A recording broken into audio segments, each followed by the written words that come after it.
Well, would you look at that? The name of the level either despawns when you walk past it, or it just doesn't have a brackspite. That's clearly the correct word. Hello everyone, I'm Tessellating Hexagons, and with that confusing confuftication, let's head into Desert Ruins, the next step on our journey through Spyro 3, Yiff on the dance floor. I will never let go of that. And welcome to another level where the residents just disappear when you're done with it. Introduce your fuck, sir. Hello! You must be Spyro. A lot of people are talking about all the things you've done for them.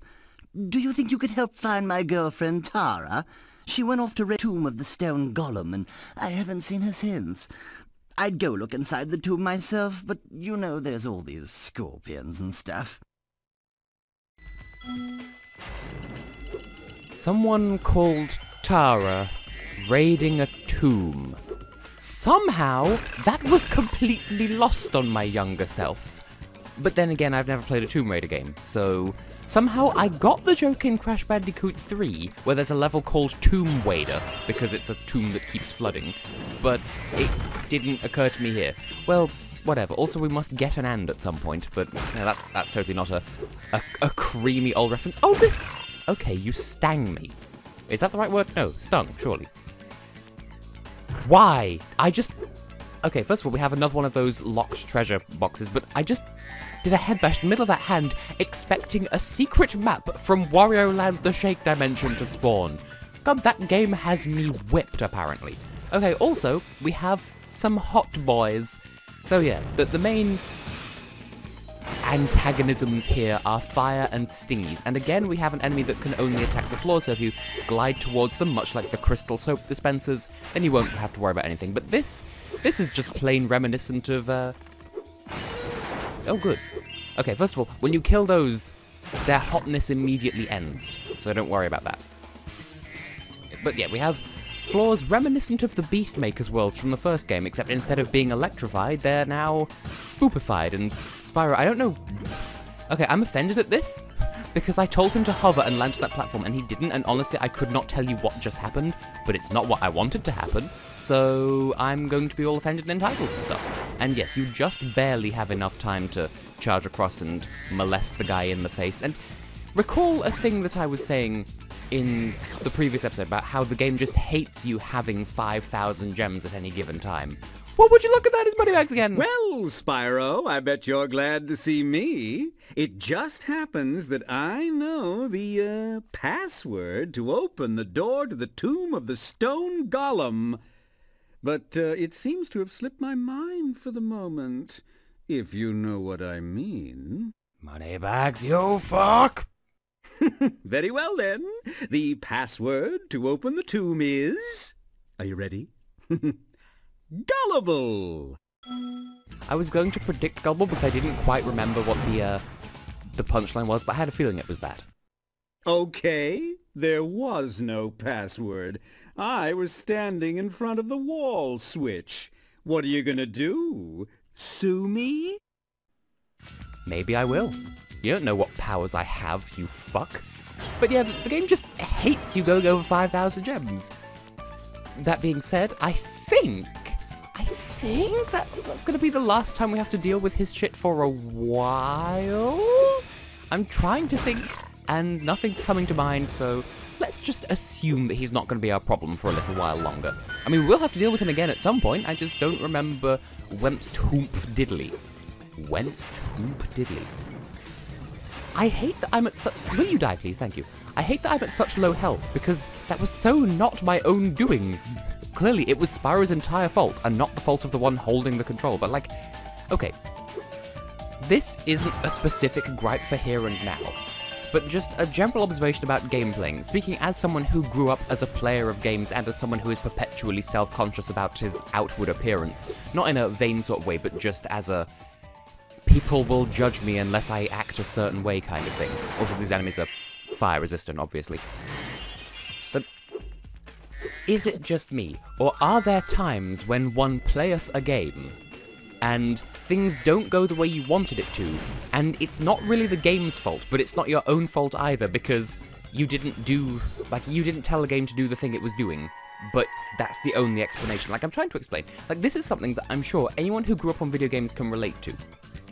Like, if something happens in the game, and objectively it means that you made a mistake, but you're certain in your heart and soul of hearts that what you did should not have had the result that it had in the game. Is that just me? Also, I like this cave, even though it's like very, very, you know, deadly, almost like... Oh. That... Okay, I'll own that at least, apart from, like, you know, separately from what I was bitching about before. I'll own that. I thought maybe physics would apply to those platforms, and they'd rise back up when they're not having weight applied to them. Apparently not. They just constantly sink until you next stand on a surface. That wall has an anus! What is it with the latter half of this game and anuses? Clearly it's just me. I mean, I would make some reference to Sigmund Freud, but don't, because he's problematic with a capital P. He was literally paid off to lie about his results. So, let's just not go down that road. How about that? We have a key! And that's backwards. Okay, that thing has a ladder.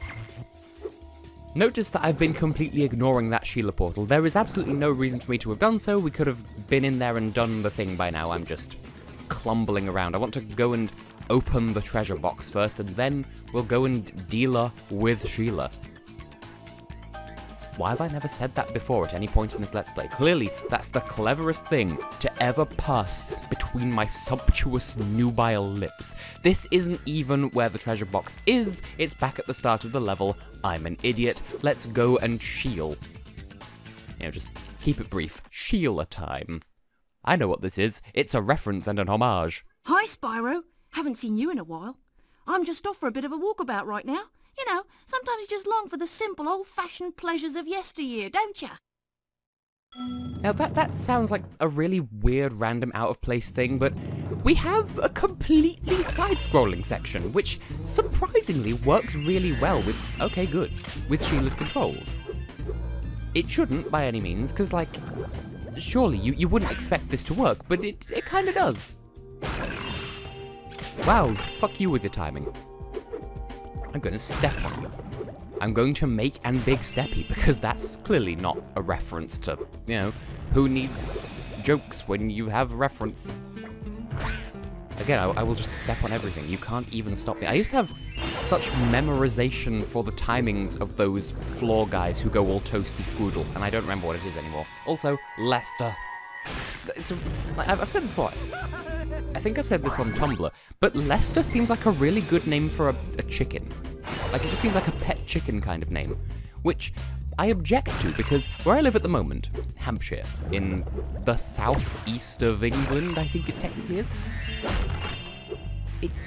there are people who keep pet chickens, and I object to this, because chickens aren't pet animals. Like, I'm not saying, oh, they should be farm animals only. They should only be fodder. You should only eat them. You should only keep them if you intend to kill them. Like, no, that's not what I'm saying at all. It's just, I can't conceive the notion of having a chicken on the same social level as, like, a pet cat or a pet dog.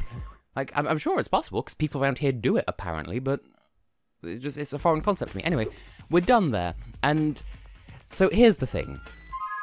So she said something weird about, oh, simple pleasures of yesteryear. Crash Kangaroo.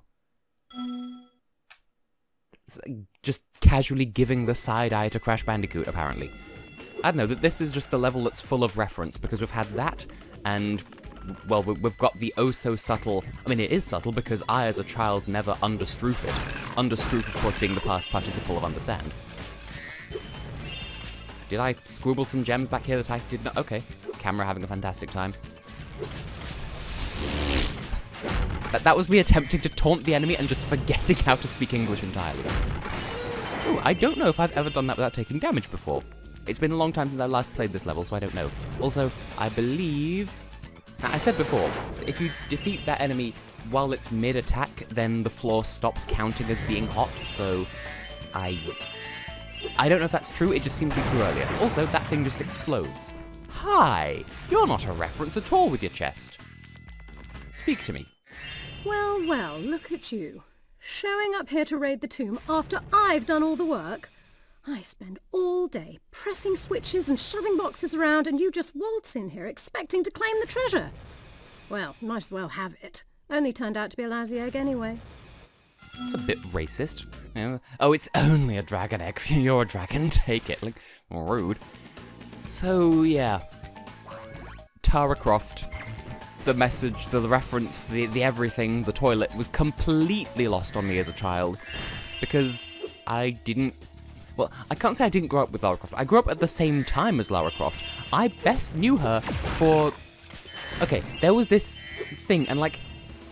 Terrifying is the wrong word, but there was this really intimidating advert that used to play in cinemas that's like, hey, turn off your phone, and it was Lara Croft. Like, she would break into a movie theatre, well, I hate calling that, she'd break into a cinema, grab someone's phone and crush it in her hand, and like, that used to disturb me as a child. Scare is the wrong word, it was very off-putting. And I knew she was from games. That was the only thing that I'd encountered her from firsthand, which is funny because I'm really not a film person. So, I don't know, I grew up appreciating this level because, oh hey, British accents, I can relate, and you have nothing else to say. I've found your girlfriend, you cower in fear, you don't even react to being burned, you're just like, oh no, don't hurt me more, as opposed to ow. Which is a more reasonable reaction, obviously. Anyway, there was another Scorpo over here, and a wall. Kind of a reference to a magma cone, except not. So here's the thing. It's sort of difficult to do this bit, because when you... Really? That was rude. When you jump onto the ladder, you're completely not facing the right way to... Like, you can't see where the guy at the top is, so you can't tell, like, which ladder is safe to start on. Anyway, we're up here, and you would have thought there'd be something up here, but no, there's just this over here and a hole. Well, we'll do this over here first, because this is over here. And then that way... I mean, that would have made more sense to do when we come out of the hole, because... we'd need to come back down to head back to the exit portal anyway, but you know what? To hell with Booby. We're doing things my way, because this is my Let's Play, and now we're going to go down the hole. Flollop. This is a really nice room. Good ambience, and a challenge portal. Not sure how I feel about people who pronounce ambience. Like, well done, you can speak French. Same as when people say envelope. Like, no, envelope is a word in the English language. You can pronounce it as such too if you so desire. Also, robot sharks and a Manta Ray and Hunter in a diving suit. We've never seen this before. I've been training my new pet Manta Ray to carry the latest technology super high-impact underwater missile launchers. Wanna ride him and try blasting some sharks? Sure, because this last homeworld seems to just... Okay, well, no, hang on. That was Lost Fleet, and that was... even, like... The latter half of this game loves anuses and underwater combat. Just watch out for the shark riders. They're carrying the latest JX-5 underwater tracking ammunition. I feel like that should be a reference, and... Again, it's lost on me because I don't people. And this time, unlike the, we've got two of them already. Okay, as I recall, X or square a charge. Circle is just do the super flame thing from Aquaria Towers. This whole thing is just... Well, it's probably a reference to something else, but it's also a reference to Aquaria Towers because... But yeah, instead of, like, locking on like we did in Lost Fleet, here it's just... It is just super flame, but in the form of that weird underwater spiky nonsense from Aquaria Towers. That's it. That's what we're doing here. So just run around the Christmas tree and blow Spanky. Oh, hang on. Blow... I was going to remark how the Rhinox here are, first of all, not even using their ammunition. Oh, there's one. There we go. But they're the same ones that we fought in the hyperspeed tunnel in Seashell Shore, I think. They certainly look like it anyway. It's been a while, and I've kind of blocked it out of my memory. By the way, we might be dealing with a nun. You know what? I'm not even going to finish this thought because that's better. We might be dealing with a nun. Welcome to Spyro 3. Now, I think we've destroyed everything that needs destroying apart from the last shark, so just find where he's gone, blow him up with some super flame but underwater. How did I miss that? Oh. I didn't realize that was one-hit death. Try not to get hit by the exploding ammo, okay? I don't want to scare off my new pet. I did not realize that was an instant fail. Okay, then.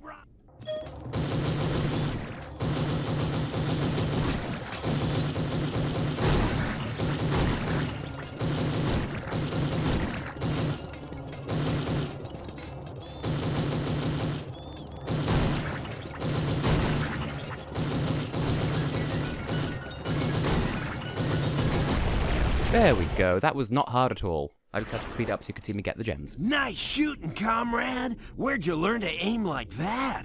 Oh, by the way, Bianca wanted me to give you this egg. She says she accidentally turned it into a woolly mammoth for 5 minutes, but it should still be okay.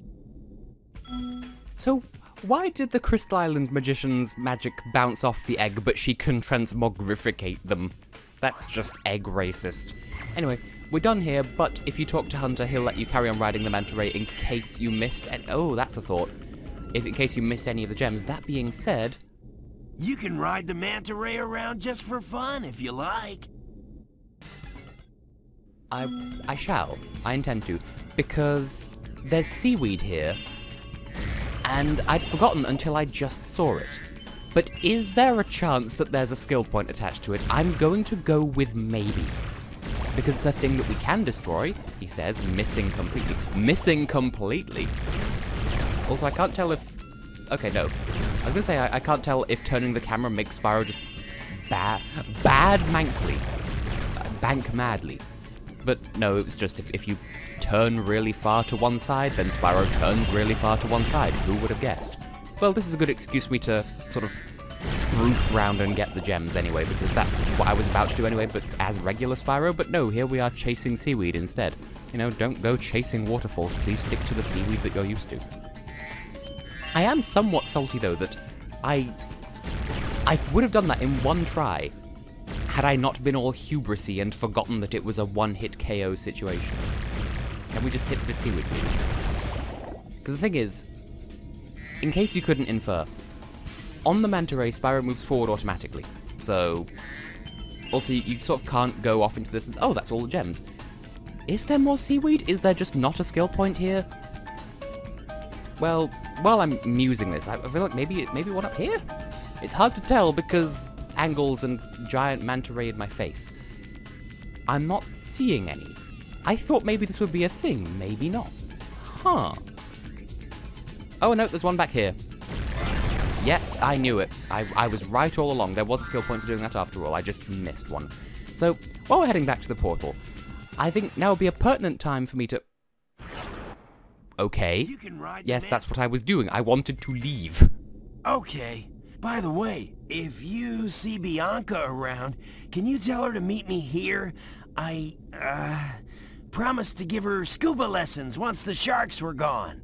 Sure.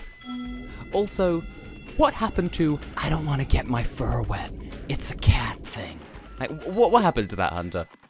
Anyway, I'm sort of surprised it's taken me this far into the episode to actually comment on this, but do you recognize this music? It played in the Enchanted Towers skate park. I believe this is where this music is supposed to play. This is basically the only level in Midnight Mountain, apart from Harbor's Ray, that is not somehow tied to the music situation, but even then it kind of is, because its music ended up somewhere else.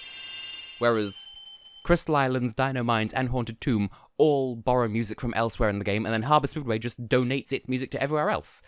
Anyway, Desert Ruins, surprisingly friendly, short, sweet-ish ass level. So, there we go, we have done a dumb diddly moment in the desert. And in the next episode, we're going to head into Haunted Tomb. The text isn't spawning for whatever reason, but I do like the background there, because it is just a black to blue gradient. And look at that, just look at that portal. It's a big old snacky boy. See you in the next one for some snack.